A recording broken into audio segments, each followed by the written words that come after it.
no va a tener misericordia de todos simplemente. Él tendrá misericordia primeramente con su pueblo.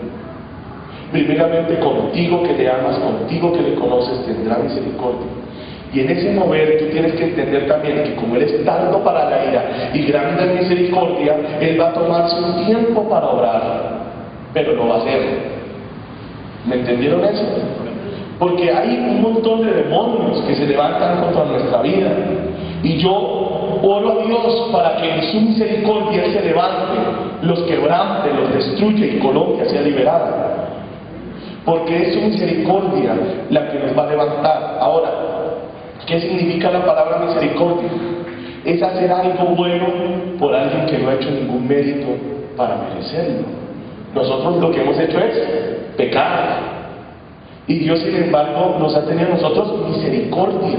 Si nosotros hubiésemos sido 100% buenos, entenderíamos, ¿sí? O más bien diríamos, no, yo merezco que Dios me atienda, yo merezco que Dios obre, yo merezco un milagro de Dios. Pero Dios no hace eso por merecimientos. Dios lo hace porque Él es misericordioso, y conocer el corazón de Dios en su infinita misericordia nos da como un plus, como algo bueno, porque los hechiceros no saben que Dios es misericordioso, nunca lo invocan. Tus enemigos que te odian, ellos no invocan a Dios. Ellos no saben que Dios es misericordioso, pero cuando tú lo sabes, tú sabes que no porque tu pecado es grande, Dios va a dejar de atenderte. ¿Me entendieron ese pedazo? Aunque tú peques, si tú le pides perdón a Dios, Dios te va a perdonar. Pero si tú no pides perdón, comenzamos con los problemas.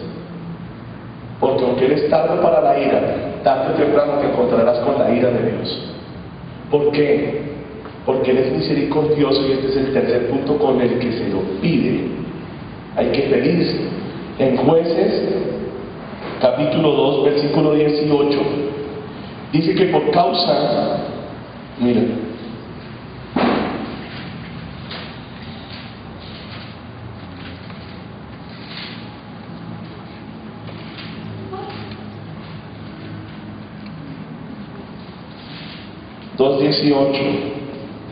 dice: y cuando Jehová les levantaba jueces, Jehová estaba con el juez y los libraba de mano de los enemigos todo el tiempo de aquel juez, porque Jehová era movido a misericordia por sus gemidos a causa de los que los oprimían y afligían. Entonces, cuando hay una aflicción, cuando hay un problema fuerte, Dios oye a su pueblo que clama a Él. Dice la palabra del Señor, cuando Dios llamó a Moisés en Éxodo 3, que Él había descendido a causa del gemido de su pueblo, que su pueblo estaba clamando: Señor, libéranos, Señor, ayúdanos. Y yo sé que Dios va a traer un avivamiento a Colombia, precisamente porque la iglesia está clamando a Dios: Señor, ten misericordia de Colombia. Yo pregunto, ¿Colombia merece ser restaurada? No. ¿Sí? No. ¿Cómo que ha hecho de bueno? Que alguien me lo diga. ¿Cuál es el mérito? Bueno. Poner muñecos y estatuas en cada monte y adorarlos. O la brujería, la santería, la hechicería. Vayan a las veredas y a los pueblos a ver a qué se dedica la gente. Hay grupos así. Como por qué Dios nos va a restaurar. Tal vez por el paramilitarismo, ¿cierto? Por las masacres. Justicia. Tal vez Él nos va a restaurar porque jugamos fútbol con las cabezas de los muertos. O tal vez porque cogimos motosierras y desmembramos gente. O tal vez por el movimiento guerrillero. O mejor aún, por la corrupción de nuestros gobiernos que dio pie al movimiento guerrillero. O tal vez porque cuando en 1945 en la ONU se fue a votar para el Estado israelita, para bendecir a Israel, nosotros votamos en contra. Y en 1948 tenemos el problema aquí con las guerrillas comunistas. No merecemos que Dios restaure este país. Nosotros no merecemos esa bendición. Por eso mismo la iglesia que conoce al Señor no se yergue en orgullo como si nosotros mereciéramos algo de Dios.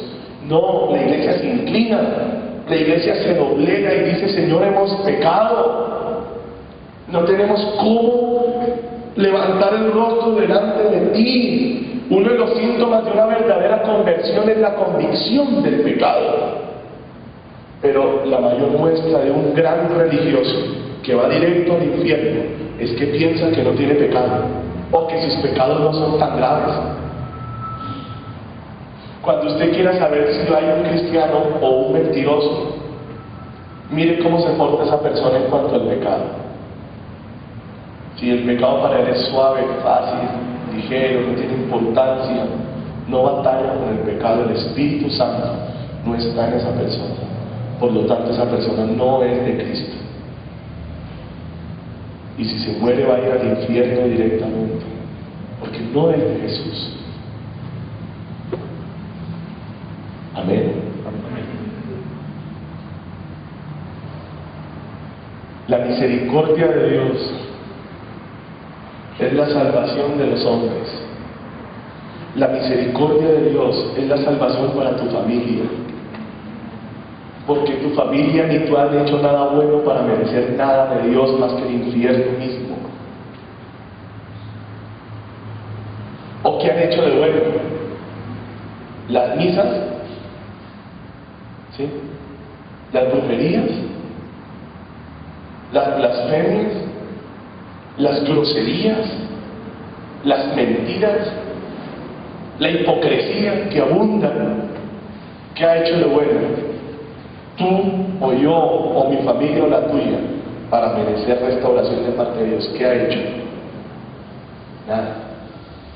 Y les digo, si Dios en su misericordia no envía a su Hijo Jesús para derramar su sangre, para que nosotros pudiéramos ser limpios de nuestros pecados, estaríamos condenados para la eternidad. Nadie nos podría levantar. Por eso el verdadero cristiano vive agradecido y en amor por la sangre del Cordero de Dios. Todos los días de su vida está agradecido por esa sangre, porque es por esa sangre que él puede orar, que él puede hablar con Dios, que él puede pedirle perdón y Dios le perdona. Amén. Es por esa sangre que podemos clamar a Dios. Entonces, ¿qué dice la palabra del Señor? Acab era un rey de Israel, malísimo, perverso, y a todos los pecados que había hecho, el de la idolatría, había establecido la idolatría, el culto a Baal, con su esposa Jezabel. Y después de todo eso, va y mata a un hombre bueno que se llamaba Nabot para robarle una viña, para darle una heredad, una viña. Entonces Dios le dice al profeta Elías, vaya y encuéntrese con Acab y dígale que lo voy a matar por lo que le ha hecho a mi siervo Nabot, que yo lo vi. Él derramó la sangre de él y yo voy a derramar su sangre en el mismo lugar donde él lo derramó. Ahí mismo lo voy a coger y lo voy a reventar. Entonces Elías, el profeta de Dios, va y le dice estas palabras a Acab.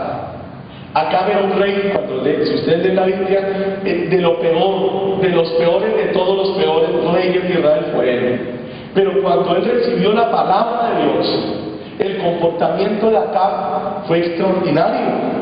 Porque él cogió silicio, que era como un costal, y ceniza, y se la puso en la cabeza, que era el símbolo de la humillación entre los judíos. Y estando en esa humillación, le dijo a Dios: oh Dios, perdóname, yo fallé, me equivoqué,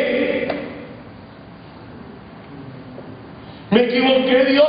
Entonces Dios le dice a Elías, que ya había ido a otro lugar, le dice: oye, Elías, le dice: dime, Señor, ¿has visto lo que mi siervo Acab ha hecho? Porque Acab pertenecía al pueblo de Dios. Y Dios le dice: ¿no has visto lo que hizo? Y Elías le dice: ¿qué hizo? Dijo: se humilló, me pidió perdón. Dile, devuélvete, dile que le perdone el pecado. Imagínate, estamos hablando de uno de los peores tipos que pisó Israel. Pero Dios es misericordioso tanto que si el peor de los seres humanos le pide perdón por lo que ha hecho, Dios le perdona. Hay gente que no puede entender cómo alguien terriblemente malo puede ir al cielo y cómo alguien tremendamente bueno puede ir al infierno. Y la respuesta es sí, porque la salvación no es por bueno o por malo, ni por obras, porque el más bueno de nosotros es más malo que Caín. Pero hasta que la luz de Cristo no traspase tu corazón, jamás verás tu maldad. Nunca la verás con claridad. Jamás. Y lo que te va a salvar es que la luz de Cristo entre para que veas tu pecado y tu maldad. Porque cuando lo veas te podrás arrepentir. Amén. Es imposible que alguien se arrepienta de lo que no entiende. Es imposible. Pero cuando el Espíritu de Dios se para frente a ti, imagínate, Él es santísimo, santo 3 veces, y tú y yo no nos acercamos ni a media vez. Y cuando Él se para frente a ti, te queda bastante claro tu problema, tus errores, tu maldad, tu pecado. Por eso un avivamiento en Colombia solamente existirá el día que el Espíritu de Dios se derrame sobre Colombia, para decirle a cada uno su maldad, para que se pueda arrepentir, para que pueda pedirle perdón a Dios. Dios utilizó a Elías para confrontar a Acab. ¿Por qué? Porque ustedes creen que para Acab era malo matar a este tipo para quedarse con la tierra de él. No. Yo les pregunto, ¿esto lo hemos hecho en Colombia? La guerrilla. 65 años. Todo el mundo. Todo el que quiere la tierra de alguien, ¿qué hace? Contrata un ejército chiquito, grande, unos 20 tipos con fusiles y van y le dicen al campesino: necesitamos su tierra. Y dígame usted qué puede hacer frente a 20 tipos con fusiles. Yo que trabajé como abogado en la dependencia de la CNUR para el desplazamiento forzado aquí en Colombia, ¿qué historias tuve que escuchar yo, hermanos? Aterradoras. Hemos sido un país malo, espantoso, mucho peor que acá. Acá se mató uno. Nosotros hemos acabado con todo. Pero como acá carecía de esa convicción de pecado, Dios le tuvo que enviar a un profeta. Pero la pregunta es, ¿qué hacemos nosotros cuando la palabra de Dios nos confronta? Cuando el profeta del Señor nos habla directo. ¿Escondemos el pecado? Decimos: no, yo nunca he tenido ese pecado. O decimos: sí, Dios, tú eres real y verdadero, perdona mis pecados. Mira, en el momento que tú le pides perdón a Dios, los cielos se abren para ti. Se abren. Yo les voy a hacer una pregunta. ¿Cuántos creen que el asesino en serie más grande de la historia de la humanidad puede ir al cielo? ¿Saben quién ha sido? Garavito. Y los gringos que tienen los locos de los locos no tienen al más terrible de todos. Lo tenemos nosotros. ¿Saben qué hace el hombre o no saben? Sí lo recuerdan, ¿verdad? ¿Con quiénes? Con los niños. Yo no sé ustedes qué piensen, pero matar gente grande es malo, ¿verdad? Pero cuando son chiquitines, ¿cómo que uno? ¿Cierto que sí? Horrible. Ahora, ¿conocen el caso? ¿Ya saben qué ha sido? ¿Tú sabes? ¿Todos saben? Bueno, no lo voy a contar. Pero en fin, la cosa era desastrosa.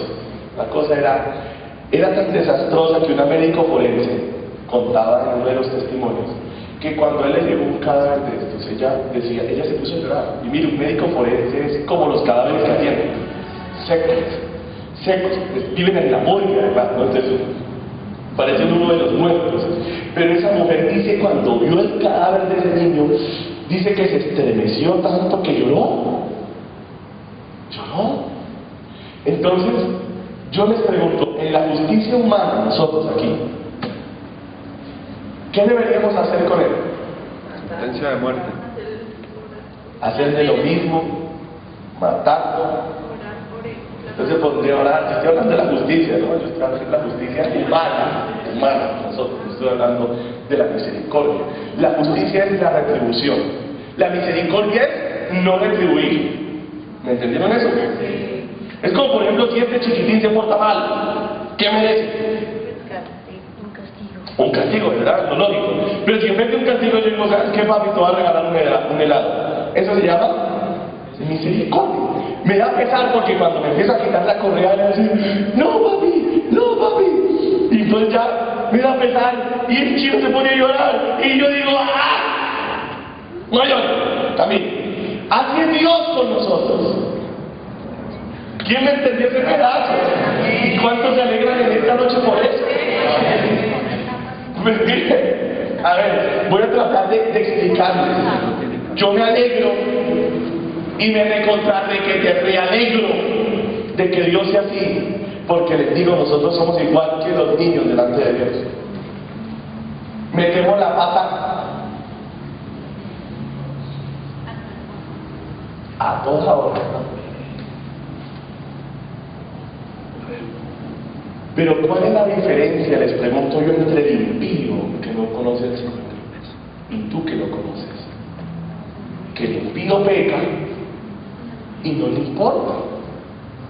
Se emborracha y no piensa que ha hecho algo malo. Acá, digo, yo no he hecho nada malo. Garavito cuando mataba él pensaba que era algo malo. No, pues, era su vicio, su tema. Lo que me impacta la misericordia de Dios es que si el más malo de nosotros le pide perdón, nos perdona.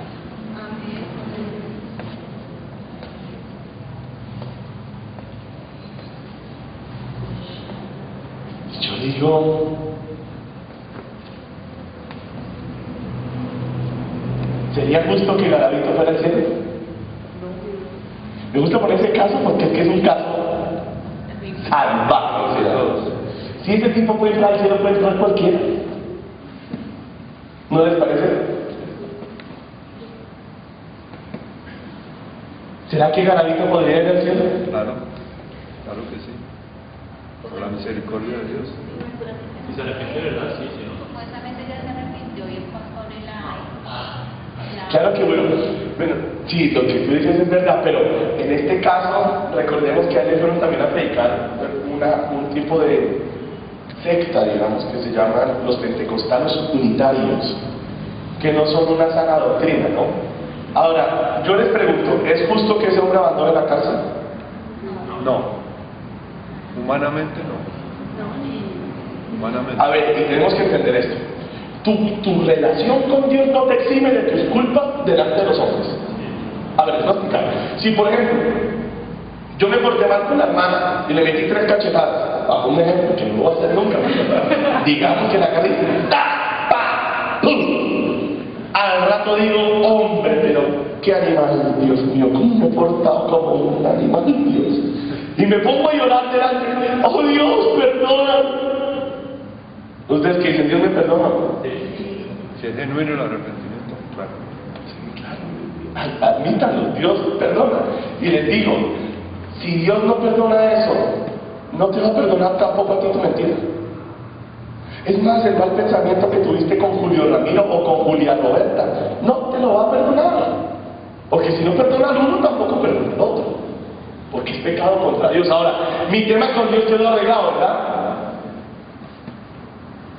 El hecho de que mi tema con él quedó arreglado y él y yo estamos reconciliados significa que estoy bien con esta mujer. No.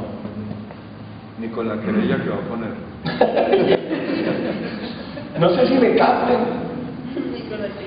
¿Alguien está entendiendo lo que trato de decir? Una cosa es el trato con Dios, otra cosa es el trato con los hombres. Miren, nosotros pasamos por la vida haciendo mucho más daño de lo que parece.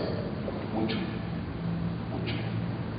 Y en una verdadera conversión, lo que Dios te pide es, ya estás a paz y salvo conmigo, ahora ve y arregla tus temas con los demás. El domingo pasado me invitaron a una iglesia y fui.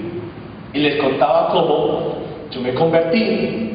Le pedí perdón a Dios por mis pecados y yo estaba llorando mis pecados.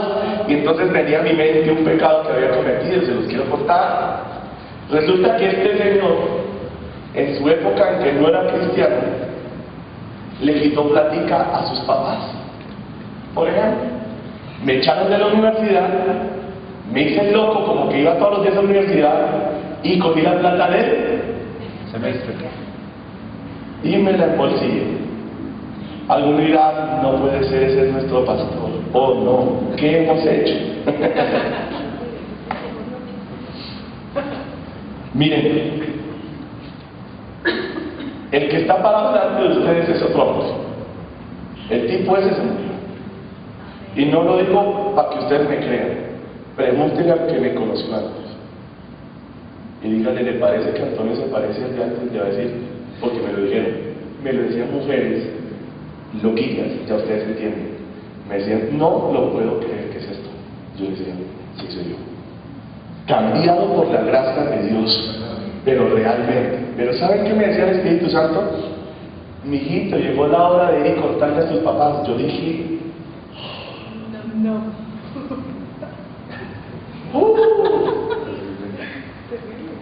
yo dije, no. Porque a veces, ¿verdad? Los hijos hacemos cosas, ¿cierto? Y les decimos mentiras a los papás y nos hacemos los locos. Pero si resulta que los hijos nos arrepentimos y queremos entrar al cielo, ¿qué nos toca? Decirle la verdad. ¡Ah! Yo no sé cuántos se puedan imaginar ese asunto, ¿no? Oiga, vean qué bonito, ¿sí? Buenísimo, tiene un cable invisible. Hola, mis hermanos, ¿cómo están? Bienvenidos. Oigan, no sé cuántos se imaginen la escena, ¿no? Toñito, el ex borracho, el ex degenerado, el ex todo, está recién convertido. Y entonces llega y le dice a la mamita que tanto amaba a su hijo y ella no sabía. Ella sabía que si fuera malo, pero no que era re malo.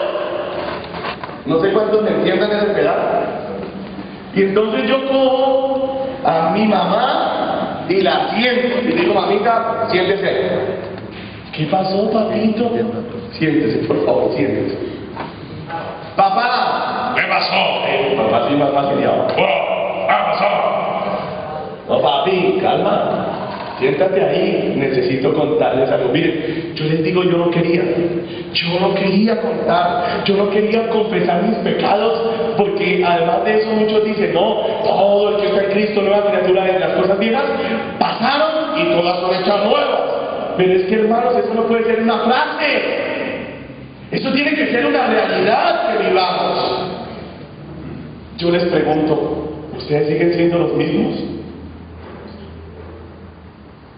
Bueno, pues ella le dijo sí. Bueno, yo no. Después de que conocieron a Cristo, yo les pregunto si ha habido algún cambio. Porque yo fácilmente entendí que el mismo que estaba metido en un billar, en un bar y todo eso era el mismo que ya no hacía esas cosas y ahora leía la Biblia. Y entendí que necesitaba un milagro que se llama el nuevo nacimiento. Y si no fuera así, estaba perdido para siempre. Entonces, yo sentí a mi papá y a mi mamá porque el Espíritu Santo todo el día no hacía sino decirme, cuéntales lo que hiciste. Yo dije, no, ¿cómo les voy a decir que durante todo un semestre me paré a las 9 de la mañana y dije, chao, me voy para la clase, chao, y me metía en el billar hasta las 11 de la noche y llegaba, ¿y cómo le fue, papito? Uy, tremendo, cogía unas copias, hacía de todo y llegaba con la mochila llena, uy, tengo mucho trabajo, tengo mucha tarea. Oiga, hermano, mucho actorazo. En otra ocasión llegó un cheque a la casa para mi papá. ¿Qué cree que pasó? Lo cobras. ¿Un delincuente? ¿O cómo se llama eso? Usted sabe qué es convertirse, poner cara de persona ya decente, ¿verdad? Dios me perdonó. Y Dios me dijo, sí, yo ya te perdoné y tus papás ni saben quién eres tú. ¡Oh! Dios, yo no quiero. Me dijo el Señor, hazlo. Le dije, no quiero. Duré como 2 días huyendo, no sé si me entiendan. Como Jonás. Dios le dijo a Jonás, vaya para allí, y le dijo, ahora agarro para Tarsis, para el otro lado, más o menos. No, y no, hasta que dije, ya le digo, te vas a chiflar. Siéntense, papá y mamá. Le dije, mamita, tengo algo que decirte.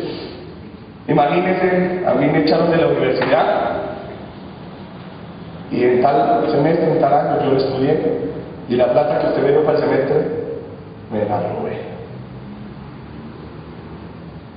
¿Se imagina la cara de mi mamá?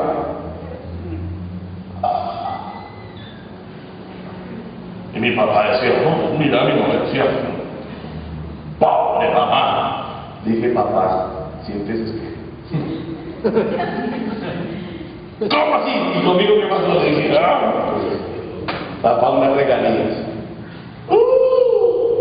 No, mi papá me quería espesar. Yo le dije, pues si me quieren cascar entre los dos, arranquen, porque ¿qué puedo hacer?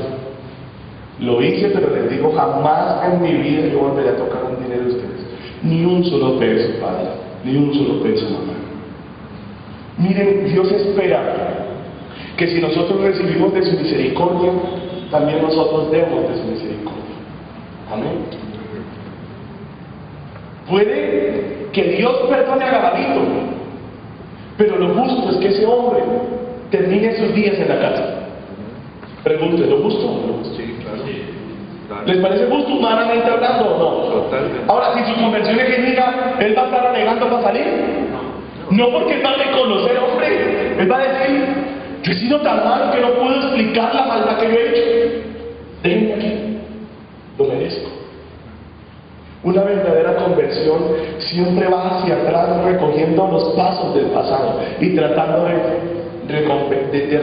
de colocar en orden las cosas, resarcir. Miren, yo sé que viene algo poderoso para esta iglesia, muy poderoso. No sé cuánto lo crean. Igual ya lo estamos viviendo. Después de los cultos, el miércoles fue algo impresionante. Los domingos son impresionantes, los martes son hermosos. Hermano, algo está pasando porque Dios quiere salvar a Colombia y esta iglesia está comprometida con esa labor. Y Dios va a hacer eso con Colombia. Pero sé que viene un tiempo nuevo porque en estos días me fui a dormir como el martes en la noche para el miércoles y leía en el Salmo, creo que era el 16, aún en la noche mi conciencia me enseña. Yo hay algo que hice en mi tiempo pasado que estuvo mal y yo siempre he esperado o esperé el momento para encontrarme con ese ex amigo y pedirle perdón por lo que yo había hecho. Y me lo encontraba en la calle y toda la cosa, pero nunca se dio el momento exacto para hacerlo. Y el Señor me puso un sueño con este hombre el martes en la noche. Y cuando me desperté yo no podía dormir como a las 2, 2:30 de la mañana y Dios me decía y me recordaba algo. Me lo decía muy fácil, me decía, hijo, llegó la hora de que cierres ese capítulo de tu vida. Escríbele y pídele perdón así sea por escrito, para que Él lea de tus labios el perdón. Es lo único que me falta de mi vida pasada. Entendí inmediatamente que Dios quiere que cierre este ciclo para siempre, para podernos llevar a lo nuevo que Dios tiene con nosotros, que va a ser muy, pero muy poderoso. La misericordia de Dios es algo inexplicable, hermanos. La misericordia de Dios nos levanta sin merecimiento alguno. La misericordia de Dios nos levanta aún habiendo pecado y sin merecer las cosas, Él nos ayuda. Dios le dijo a Acab, como te humillaste, ya no te voy a castigar a ti, castigaré a tus hijos. Acab era tan buena persona que dijo, bueno, buenísimo, dejemos así. O sea, digo, acabe con los hijos míos, no me importa, ya yo salí del paso. Pero sin embargo, cuando Dios dice algo, ya lo dijo. Amén. Hay otro caso en la Biblia, que es el caso del rey Manasés. La Biblia dice que Manasés fue todavía peor que Acab. O sea, Manasés fue el peor de los peores. Y dice la Biblia que nunca se arrepintió. Lo apresaron, se lo llevaron deportado, y dice la palabra del Señor que después de haber estado deportado él había asesinado, miren, había llenado a toda Jerusalén de sangre inocente. Él había idolatrado como nadie más, había sido mago, hechicero,